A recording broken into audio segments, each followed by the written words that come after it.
porque o aparelho é muito caro. Então, você vai gastar um dinheiro, você tem que utilizar o que ele está te oferecendo, né? É o mesmo caso da disposição das caixas, né? As caixas têm uma disposição que a gente tem que usar. Se você não fizer isso, vai ter instrumentos que você não vai nem escutar.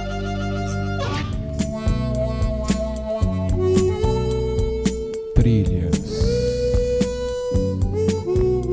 Olá pessoal, esta é mais uma edição do Trilhas Podcast. Bom, cada vez mais nos aprofundamos não só na música e na mídia física, assim como também na história dos aparelhos. Aquele aparelho que você tanto procura, que você tanto precisa, obviamente, ter para poder tocar o seu disco, mas que muitas vezes não encontra, né? E teve uma conversa que nós tivemos há pouco tempo com o Ricardo Rigg, inclusive está no canal, né? Vocês aí que não assistiram ainda, por favor, façam. E ele indicou o Clever, que está conosco aqui hoje nessa edição do Trilhas, o Clever de Oliveira. Como é que tá, Clever? Tudo bem?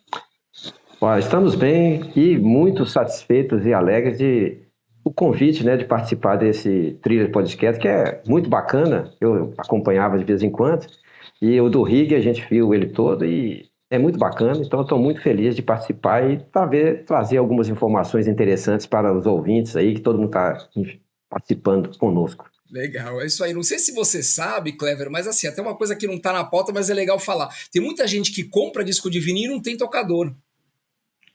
Demais. Eu participo de muitas feiras, né? Sim. Que eu levo o som para demonstração. Então muitas pessoas comentam isso.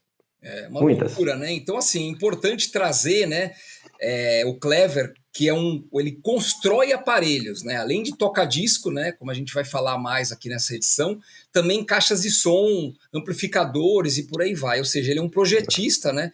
E desenvolvedor de caixas de som e também desses toca-discos aí. O intuito, claro, é conhecer essa trajetória dele, né, dos aparelhos e, claro, dos discos que fazem a cabeça dele. Afinal, esse programa também vai falar da mídia física, né? Se ele constrói esse aparelho, com certeza ele deve ter, mesmo que seja uma pequena e restrita, coleção de disco de vinil, né, Clever? Na realidade, eu não sou um colecionador de vinil, né? Sim. Uhum. Mas a gente sempre gostou de escutar vinil, né? Sim. Principalmente na nossa época, não sei a sua idade, mas a minha, né? Escutar disco era uma maravilha. Os amigos, né? Ia para casa, reunia, cada um levava o seu disco, numa casa de um, na casa de outro, e aí a gente ia curtir os discos, né? Sim. Então, não sou colecionador, mas a gente curte alguns discos que a gente gosta. Isso, apreciador, exatamente. É isso aí. Bom, Clever, assim, como começou nessa sua trajetória no meio dos aparelhos de som? Não a partir do momento que você começou a construir, mas que você começou a lidar com esse tipo de aparelho. Como começou isso? Isso aí começou desde pequeno. Com 8, 7 anos, eu já começava a pegar radinho dos familiares e começar a mexer. Então, sempre gostei dessa coisa de eletrônica e tal, e mexer com aparelho. Legal. E a trajetória, né, nos buscou para poder fazer um curso, né? Então, eu, já ainda jovem, né, junto com o segundo grau, eu participei e fiz o curso na Ultramig de técnico em telecomunicações, mas eu dei um enfoque mais à parte de áudio, né? E parte de transmissão, recepção, esse negócio também a gente aprendeu. Mas eu gosto mais do áudio, e apesar, né, de participar também das outras partes, mas eu preferia mais o áudio. Então começou lá mais ou menos por volta de 79. Uau, 1979. Caramba, cara. Nessa época você já fazia reparo em aparelho, é isso? Já fazia reparo em aparelho. Que legal. E assim, desse momento, né, que você começou a entender e estudar mais profundamente como criar, né, os seus próprios aparelhos. Como que você decidiu, né, criar e confeccionar mesmo na mão esses tocadiscos, cara? E como que isso é feito? Né, assim? O que aconteceu foi o seguinte: sempre foi muito caro. Uhum. Equipamentos de áudio sempre muito caro.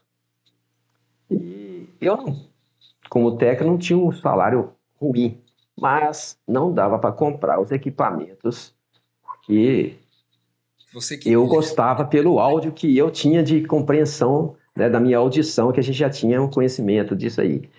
Então, nessa confusão aí, eu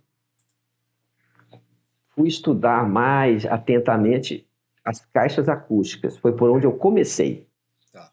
Porque as caixas acústicas nacionais, né, Gradiente, Polivox, não me gostava, não me tratava, o som não era bom para mim. Uhum.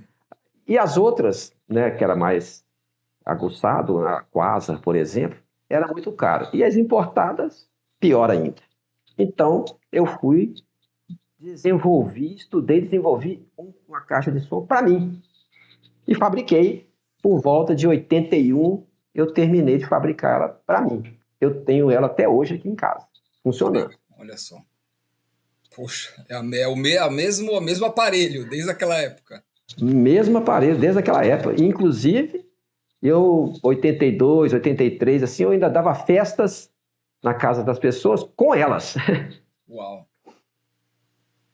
Que legal. E com relação aos toca-discos, né? A caixa acústica, na verdade, é até uma coisa engraçada que agora que eu me lembrei. Nesse passado aí distante, né? Principalmente nos anos 70, o pessoal construía mesmo as suas próprias caixas. Eu sei porque o meu pai, quando eu era criança, as caixas que tinha de toca-disco na casa que eu morava, quando eu tinha 5, 6, 7 anos, meu pai que tinha construído. E essas caixas ficaram com a gente, nossa, sei lá, uns 20 anos no mínimo. Né? E ele comentava comigo que na época era comum o pessoal tipo se reunir para poder comprar algumas peças e todo mundo montar a sua própria caixa de som. Agora, toca-disco, sinceramente, é a primeira vez que eu vejo alguém no Brasil construindo um toca-disco. Então, eu queria que você falasse um pouco desse processo e como que isso é feito, né? Eu vou falar. Aí é o seguinte, fiz lá e fiquei satisfeito com elas, aí a vida que segue tem que trabalhar para ganhar dinheiro. Uhum. E aí fui trabalhar, né, para os outros, né, funcionário, etc e tal. E em 89 eu resolvi fazer a minha empresa de manutenção. E aí o chamativo das coisas daquela época, que estava entrando, eram os telefones sem fios. E isso aí eu tive que entrar para essa vibe aí. O meu curso tinha, né, e em Belo Horizonte não tinha ninguém que mexia com isso. Aí eu desviei um pouco. Vamos pular isso aí, que é muito tempo. Mas foi lá nessa empresa que despertou de novo por um cliente. Eu tinha muitos clientes audiófilos. Sim. Aí essa caixa, eu resolvi levá-la para a firma, desmontar ela toda, porque muitos anos, né? Falei como é que está lá dentro, como é que está a lã de vidro e tal, né? E ficou lá a semana. Este cliente, esse amigo, virou até amigo, foi lá e levou um aparelho, e escutou o som e falou assim, que som que é esse aí? O som das minhas caixas que eu trouxe. Que caixa? Não, eu fabriquei para mim. Posso lá olhar? Pode. Aí ele foi lá, olhou, aumentou, voltou. Se eu fosse assim, eu parava de consertar aparelho e ia fabricar caixa. Aquele negócio, bicho, foi 30 dias sem dormir com aquele negócio na cabeça. Olha só. Aí eu desenvolvi a caixa, coloquei para vender. Aí o cliente chega, mas você não faz amplificador também não? Você só faz caixa? Aí foi para o amplificador. Aí mais um cliente, mas você fez a caixa, fez o amplificador, agora você tem que fazer o set, que é o toca-disco, que aí você vende o seu set todo. Aí eu fui correr atrás mas o toca-disco, meu filho, é difícil, porque não tem nada no Brasil. Sim. Então eu tive que desenhar ali todo, desenhar as peças, né? As polias, o prato, o subprato, desenhar tudo e correr atrás dos torneiros para fazer isso, né, bicho? Porque é peça de alumínio, então tem que ser altamente precisa, né? Exato, bicho, estava até desistindo, porque tinha passado em mais de 15, ninguém encarava. Então já estava até meio assim. Até que um dia eu entrei num que era família tudo de alemão. Aí eu mostrei para eles e tal, componentes. Não, isso aí porque a gente aqui, para parar para fazer isso aí, não dá. Só se a gente fizer 1000 peças dessa. Quer dizer, como é que eu vou guardar 1000 peças dessa em casa? Caramba! E pior que eu vou falar, tem chance. Deve ter 1000 pessoas agora precisando do toca-disco, você pode ter certeza, viu? Não, agora sim, mas na época, que isso aí foi mais ou menos 2015. Tá. 2015, Uhum. entendeu? Aí ele perguntou, mas essas peças de quê? Eu falei, essa peça aqui que eu estou desenvolvendo um toca-discos. Aí o alemão, você precisa de ver, o olhinho dele brilhou. Não, eu vou fazer para você que eu quero ver esse toca-disco pronto, você traz aqui que eu quero ver ele funcionando. Cara, Aí ele fez para mim. que legal, cara. Bacana demais, ele fez para mim as peças. Que é um número reduzido, né? Porque Sim. nem sabia, e muito caro, né? Porque peça de alumínio, pô, caríssimo. Caríssimo. Mas eu falei, encarei, né? Fiz tudo. A minha mulher até quase bateu em mim, que ela falou assim: pô, mas você gastou o nosso dinheiro todo nisso aí? Que eu gastei o dinheiro todo que a gente tinha nesses negócios, cara, mas loucura. Caramba, cara. Torrei o dinheiro, que eu tinha que fazer, ué. Aí fiz as peças todas lá, montei, levei o toca-disco para ele. Nossa, você precisa de ver a alegria que ele ficou.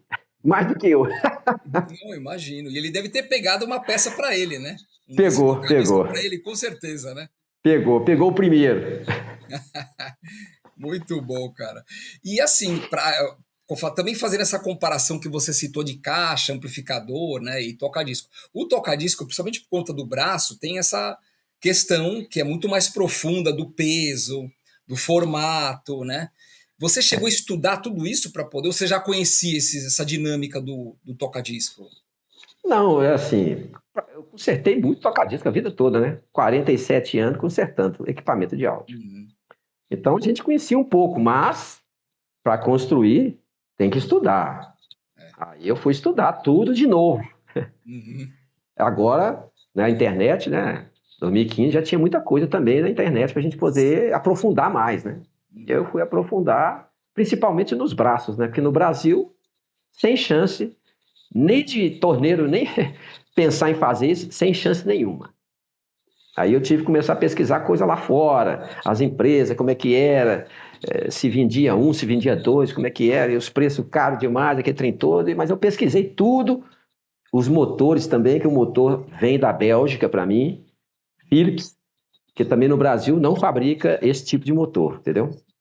E a gente foi garimpando, estudando, tirando todas as dúvidas e montei um protótipo, né, para fazer todos os testes. Tá. Caramba, eu fico imaginando isso na prática, que loucura que não é. Um trabalho de um cientista mesmo, né? Eu levei mais de 5 anos, para você ter uma ideia, Eu imagino. E para essas finalizar o peças, bicho. Clever, quando você fala do motor da Bélgica, essas peças são para tocar disco mesmo? Todas elas? Ou você meio que adaptou elas para criar Não, não, o motor é fabricado para tocar disco mesmo, E é da é Philips. da Philips. Que legal, cara, olha só. E o braço, eu uso mais o da Rega, Tá. que é porque eles têm lá um desconto para o Brasil, Tá. entendeu? Então, o braço está mais em conta e é um braço também de excelência. Sim. E a agulha, hein, Clever? Como que funciona com a agulha? Ele encaixa num shell normal, assim? Ou tem Não, uma ele não coisa específica? não, ele não é aqueles bracinhos de Shell, não, né? Tá. Aí a cápsula é parafusada nele. Ah, ok, tá. Só que pode usar esse braço que eu utilizo da Rega, você pode usar até a terceira cápsula melhor que fabricada no mundo. Uau. Que ele suporta. Essa cápsula é uma Dynavector 50E que custa 5.000 euros. Caramba, cara. Então quem está comprando toca-disco, ele pode usar até essa cápsula. Sim, entendi. Ou Se seja, quiser. trocaria a agulha, então, no caso, né? Só troca a agulha se precisar. A cápsula, que é uma cápsula Moving Coil, que tem cápsula Moving Magnetic e Moving Coil. Essa é uma cápsula Moving Coil de excelência também, mas o braço suporta para ter qualidade de som. Então, é a opção que eu fiz, porque aí o cliente que quer gastar mais, gasta mais. O que não quiser gastar mais, gasta menos. Exato. E também, né, o formato do braço e a fixação dele, eu também fiz para ficar mais prática para o cliente se ele quiser fazer um upgrade. Ele tira 3 parafusos, tira o braço, compra um melhor e ele mesmo parafusa lá no lugar. Que legal, cara. Pô, isso é É, revolucionário, muito bom. eu pensei nisso também para ficar mais fácil para o cliente, Uau, entendeu? nunca tinha ouvido falar nessa possibilidade. Faz sentido. É só querer, né? Na hora da Só construção. querer, só querer, porque esse braço é um braço mediano da rega. Agora, ela tem braço também muito melhor do que esse. Uhum. Aí vai dependendo do que o cliente quiser gastar, né? Ou investir, né? Vamos ser Sim. melhor dizendo, investir, né? E Eu assim, dou essa opção. quais são esses aparelhos que você constrói, né? Assim, a gente sabe que é caixa de som, amplificador e o toca-disco, mas tem uma linha, tipo, de cada um ou é uma linha única para todos eles? Como que funciona É, essa o, divisão? o toca-discos é único, Tá, porque não dá para fazer muita variação, não. sim. Uhum. Porque depois fica até difícil para poder fabricar isso, que é muito difícil as peças. Imagino. Então, é um só. As caixas acústicas, não. A caixa acústica eu tenho 25 modelos de caixas acústicas. Caramba, que legal. Desde as bookshelf até as caixas grandes com alto-falante de 15 polegadas. Uau. Né? E os amplificadores, não. Os amplificadores têm algumas variações. Eu fabrico o integrado. Uhum. Antigamente era chamado só de amplificador. Atualmente ele é chamado de integrado. Né? Que ele tem o pré lá dentro, né? Numa peça só. Tá. Então eu fabrico este somente com controle de volume. Não tem grave e agudo, não tem nada. E eu fabrico ele também com controle de graves e agudos. Tá. E eu fabrico o pré-amplificador, o equalizador e o power. Para quem gosta, né, de controlar mais os agudos ali, equalizar e tal. Então tem essa opção também. Então, essas são as variações dos amplificadores. Tá. Uau, demais, cara. Nossa. Eu fico pensando assim, essa pesquisa, né, principalmente com relação à caixa de som, para adaptar a cada casa, a cada espaço, a cada modelo, a cada aparelho de som que a pessoa tem, inclusive os discos que ela costuma escutar, porque tudo isso varia, né? Tem essa influência Varia, aí da caixa, né?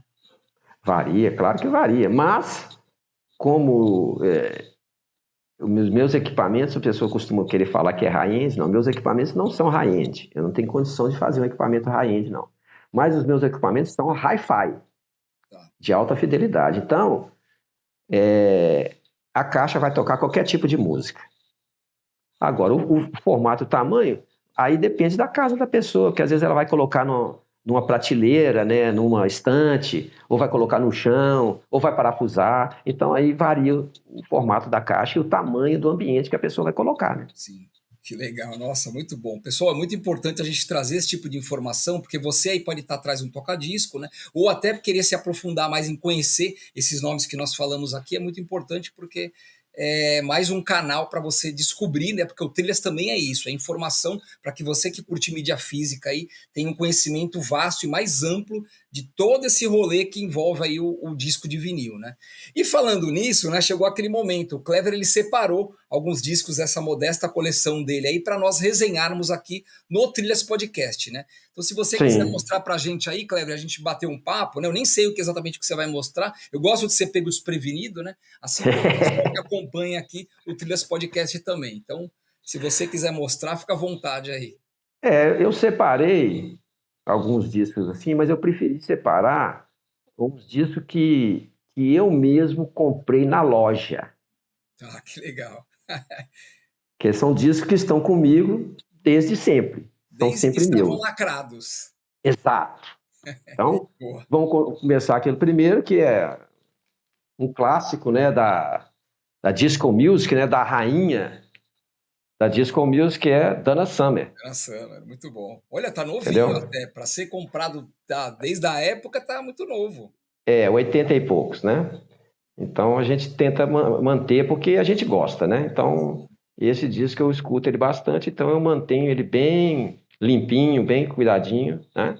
Então Sim, esse aí é o primeiro porque é a rainha da disco music, né? Então, sim, um disco desse a gente tem que ter em casa, principalmente eu, né? Que eu gosto, né? Do funk music, disco funk, sim, soul funk, jazz, soul. Eu gosto mais desses estilos, entendeu? Apesar que a gente gosta do rock também, mas assim, é sim. menos.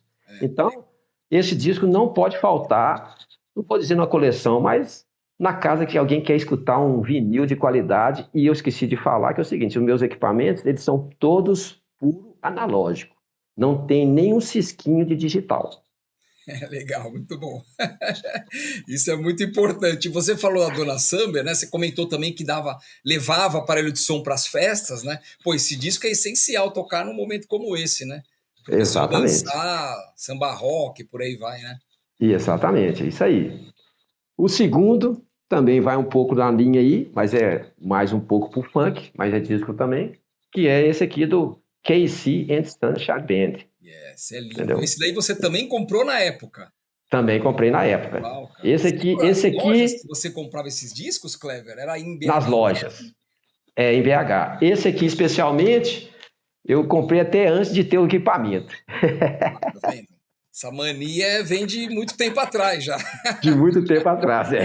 gente não pode reclamar Então, do pessoal que está comprando atualmente fazendo isso aí, ó. não reclamo não, não reclamo não.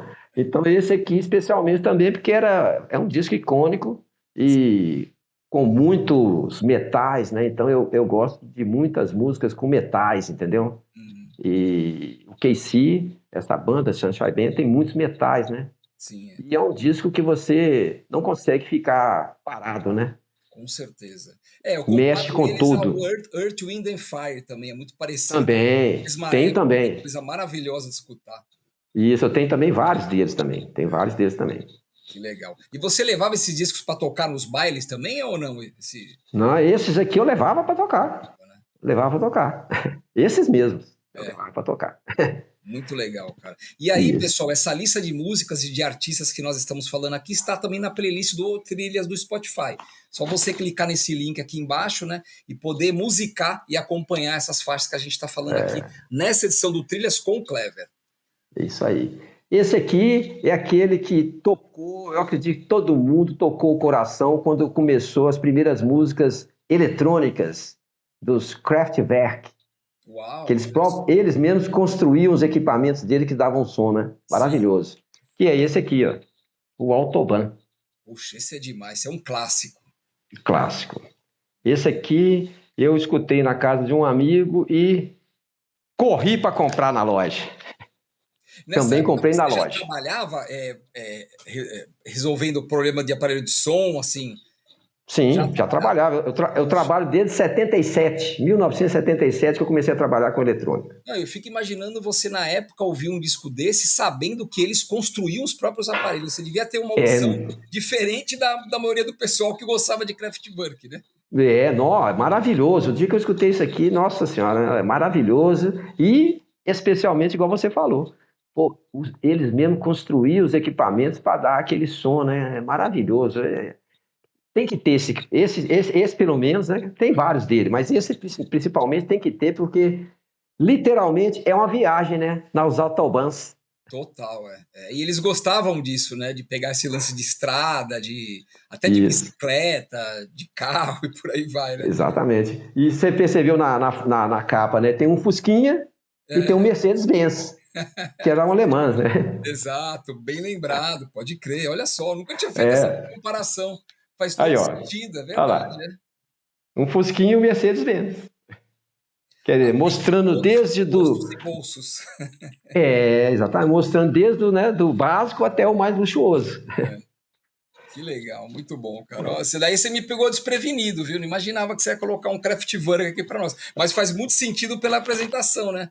Muito legal. Exatamente, muito legal. Esse aqui talvez as pessoas não conheçam dele, mas essa aqui para mim ela é a rainha do soul, né? A rainha do soul que é essa aqui, ó. Loleatta Holloway. Eu não conheço, não é muito minha Então, praia, assim, é, profundamente o soul, mas esse está na aqui é playlist do Trilhas, hein, pessoal? Eu também vou escutar. esse aqui é um soul raiz mesmo e ela canta demais. Aí depois ela até participou daquela banda Black Box. Ah, sim. A voz é dela. A Olha voz só. é dela. Esse disco Loleatta então é Holloway. anterior. Esse disco aqui é de 79. Tá, legal. Velhinho também. Não, é legal Bem que velhinho. a sua praia, a sua linha é mais para esse lance da soul music e do funk, né? Funk, disco, soul, jazz, funk, né? Sim. É isso aí que eu gosto mais.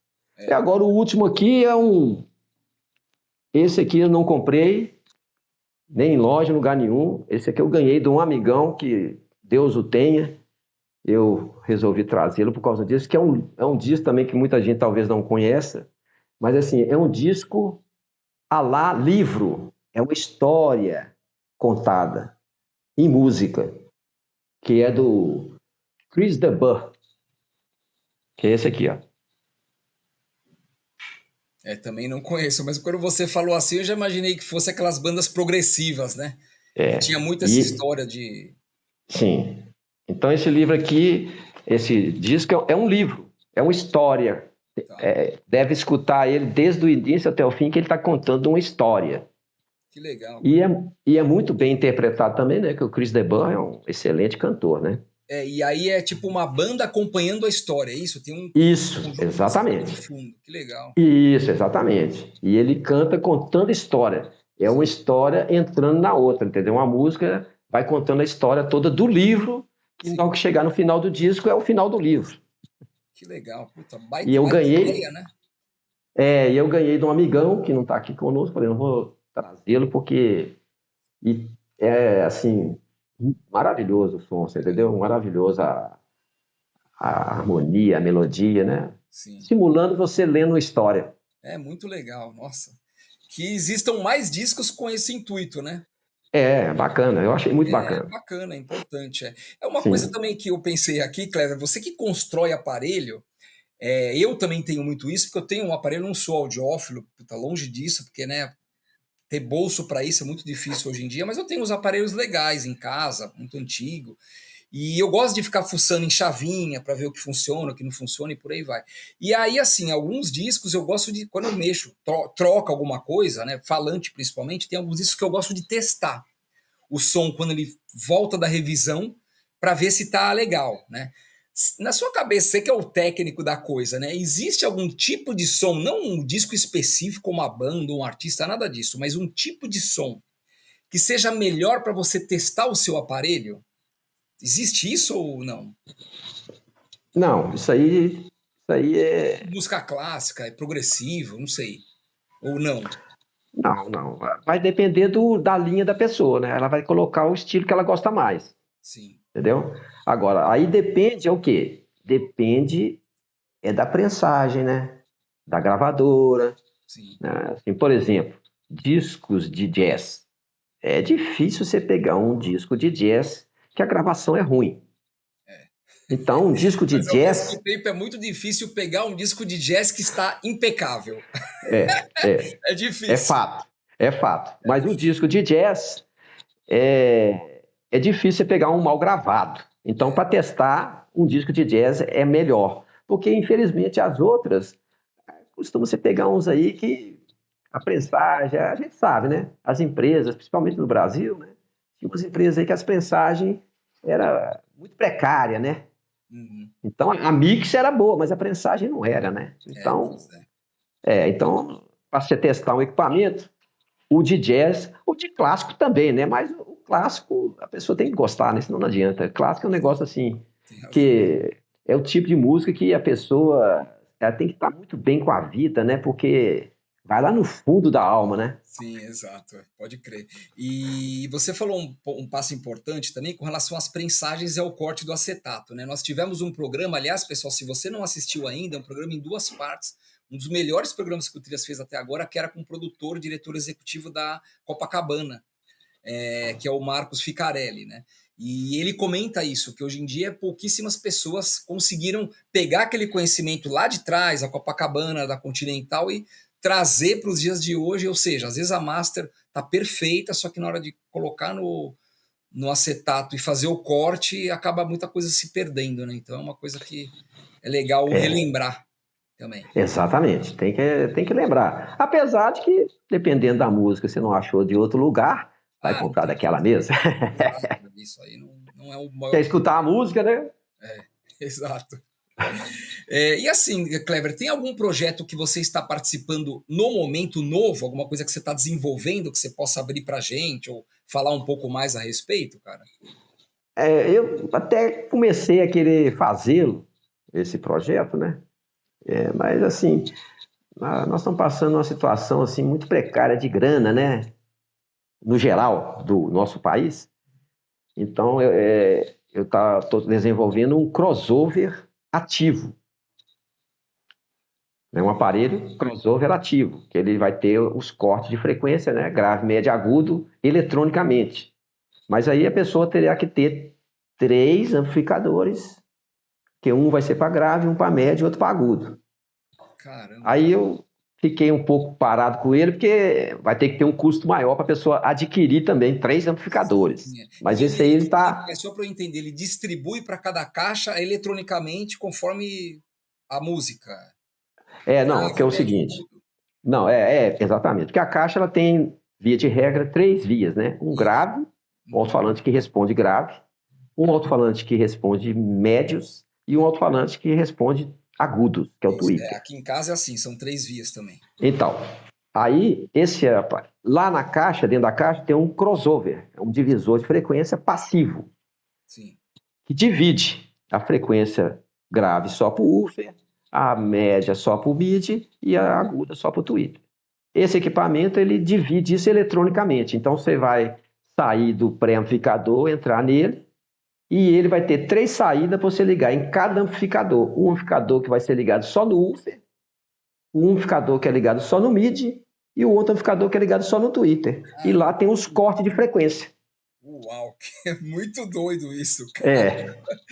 Uau, cara, você acaba virando meio que um programador do som que você está ouvindo, né? Exatamente. Aí você vai fazer o corte melhor que você gostou pro seu ouvido lá, entendeu? No Brasil... imagino que seja um projeto caro, né, para desenvolver também, né?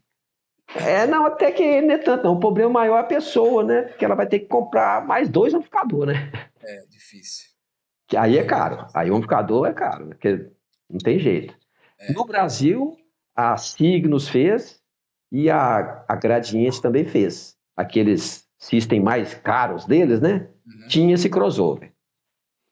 Que legal. Eu não me recordo, talvez com certeza eu já tenha visto, mas acho que eu nem reparei que tipo de aparelho que era. A linha Exotec tinha, né? Tá. Só a linha Exotec. Tá.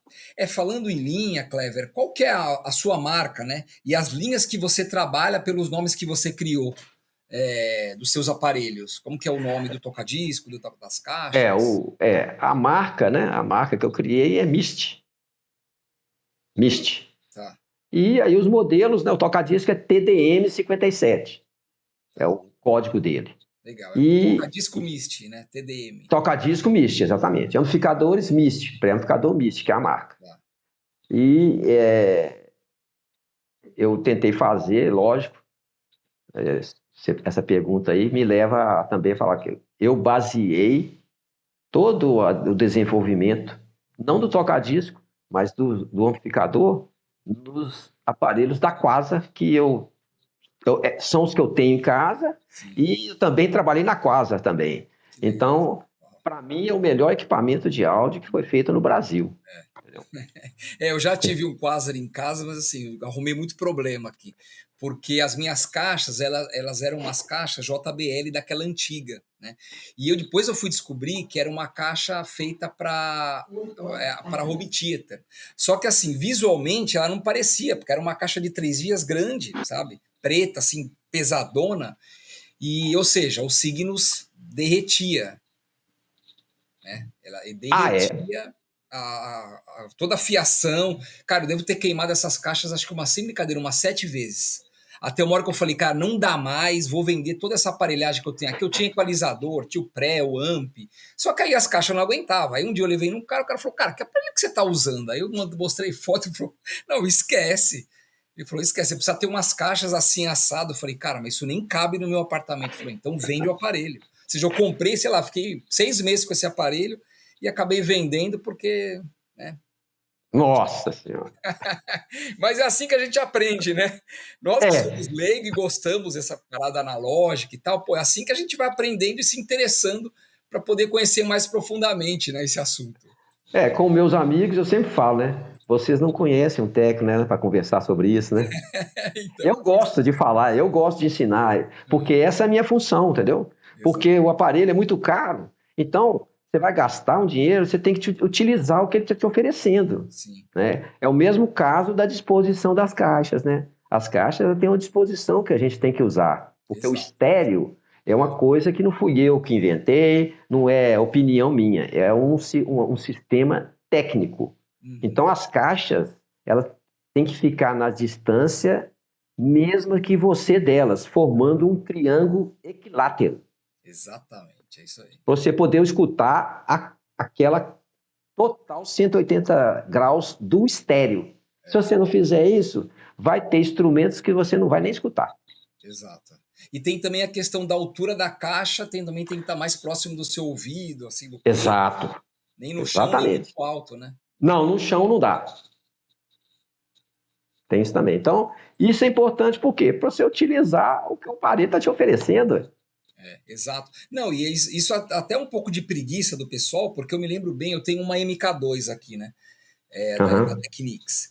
E na época que eu comprei esse aparelho, eu comprei ele na caixa, usado, veio do Japão, mas assim, tava na caixa com o manual. E eu li o manual.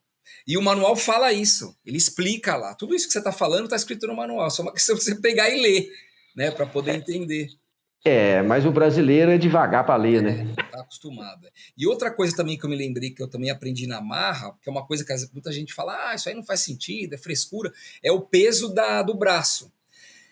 Que tem que deixar ele 2 embaixo no peso e 2 em cima, ou 1,5, por aí vai. Eu lembro que eu tinha uns compactos que eu comprei uma vez num garimpo, compacto raro até, eu achei várias peças, novíssimo, eu colocava para tocar, ele pulava no mesmo lugar, eu falei, porra, é um problema na prensagem. Aí eu mandei pro amigo meu que tira pulo, paguei o frete e tal, para fora de São Paulo, chegou lá, o cara, não tem problema nenhum no seu disco. Aí ele falou para mim, cara, você tá ajustado? Aí eu olhei e falei, puta, eu não acredito que é isso. E era isso, eu passei uma vergonha e falei, nossa, eu trabalho com isso há tanto tempo, não fui olhar o básico, você vê. Isso aí é o básico. A cápsula, ela tem um gabarito, né? Hoje você acha fácil, você entra na internet, você tira o gabarito para você ajustar a posição da cápsula no braço para formar aquele ângulo que a agulha corre no disco. Aquilo é a primeira coisa, essencial, básico. E o peso também, porque está na cápsula. Cada cápsula vem com o peso que o fabricante indica para usar. Tem que usar aquele lá.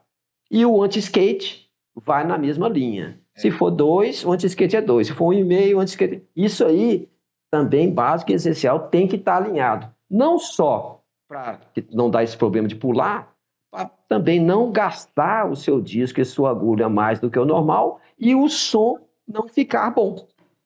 Ótimo, nossa, perfeito. Esse tipo de informação é importantíssima a gente passar para o pessoal que acompanha o podcast, porque todo mundo tem, né, esse tipo de possibilidade em casa de fazer por si só um breve ajuste ali antes de tentar uma outra coisa, como eu fiz de mandar para um cara 5 compacto para tirar um pulo que não existia, que era o anti-skate. Mas pelo menos você fez isso aí. Agora tem gente que vai e coloca uma moedinha em cima do braço. Não, porque eu vi que não era, o disco estava muito novo. Sabe, eu falei, ou é algum problema na prensagem ou é alguma coisa que eu não sei o que está acontecendo. Aí eu mandei e descobri que era isso, né? Você vê, é importante a gente ter esse tipo de importante, muito importante, exatamente para você conservar o seu disco também, né? Exato. E você ter uma audição fidedigna ao que o artista quis colocar ali no disco, né? Porra, legal pra exatamente. Caramba. Se ouvir um Dark Side of the Moon sabendo de tudo isso, é outra viagem. Muitas pessoas reclamam do som. Aí você chega na casa da pessoa, tá desse jeito. Ou então ela traz aqui, você chega lá totalmente desregulado. Aí você regula, volta o som maravilhoso que tinha antes. Que legal. Porque é muito ruim quando tá desregulado, hein? Fica muito ruim o som. Exato, Clever, assim, eu agradeço muito a aula que você deu para nós aqui, né? Eu acho que nesse momento, muito importante você passar os seus contatos, né? O contato da sua loja, o site, ou até mesmo o Instagram, para que o pessoal possa conhecer o seu trabalho, né? E se interessando por alguma coisa, entrar em contato com você e com a sua equipe. Quais são esses contatos, Clever? Os contatos, hoje a gente precisa estar, né? Então, tanto o Facebook quanto o Instagram é @audiofone com PH, entra lá, beleza. E lá tem os que a gente vai fabricando, a gente vai colocando lá. O WhatsApp, né, é o 31991 41 5954. Os contatos que a gente tem são esses aí. E a gente aqui, da região de Belo Horizonte, alguém que queira, né? Porque eu já fiz caixa para tudo quanto é lugar do Brasil aí, eu tenho um showroom. Se a pessoa quiser vir, traz o disco que ela mais gosta e escuta aqui, escolhe a caixa e o equipamento que ela quer que a gente fabrique. Legal, olha só. Pô, quando eu estiver em BH, eu vou fazer questão de te visitar para poder conhecer esse show. Será uma alegria enorme. As portas estão abertas e o convite já está feito já. Chegou aqui, você pode vem cá e a gente está aberto para a gente escutar aqui, curtir. Agora, é aquele lance, todo mundo que vem perde horário, viu, bicho? Que a gente vai colocando 1, 2, 3, assusta. Pode crer, eu imagino, cara. Olha, verdade, tem que se programar bem. Porque o som é muito bom e a pessoa esquece da hora. Que legal. Bom, é isso aí. Agradeço muito, tá? De verdade, a sua participação nessa aula que a gente deu, e é isso aí. Bom, pessoal, espero que vocês também tenham curtido, né? Passamos aqui os contatos, várias dicas preciosas de você poder conservar o seu aparelho e também o seu toca-disco. E é isso aí. Espero que vocês tenham curtido e até as próximas edições do Trilhas Podcast. Beleza? Valeu, pessoal. Tchau! Trilhas. O Trilhas Podcast é um projeto desenvolvido às próprias custas. E claro, temos a intenção de continuar. Para isso, precisamos do seu apoio. Abra o aplicativo do seu banco, leia o QR Code que está aqui no vídeo e nos apoie. E claro, inscreva-se no canal e curta esse vídeo. Trilhas.